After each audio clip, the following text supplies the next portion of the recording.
Did you know that the men of Renaissance Florence were so renowned for sodomy that Florenza in German meant sodomite? But why was it that this Italian city was so synonymous with homosexuality that it became a literal slur?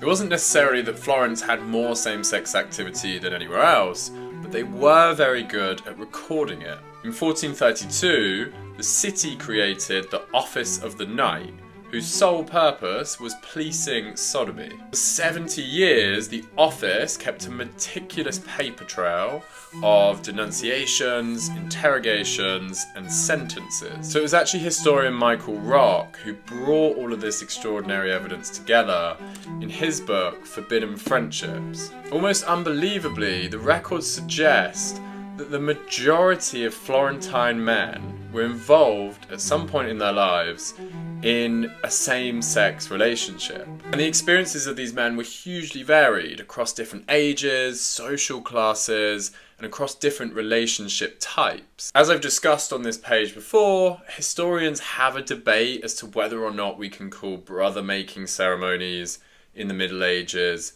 marriages, but the evidence in Florence on this matter is much harder to ignore. Take the case, for example, of Michele di Bruno and Carlo di Berardo. They sealed their union by swearing an oath over a Bible on an altar. The sentencing records state that Carlo was kept as a wife and that the two were captus amores, they were seized by love.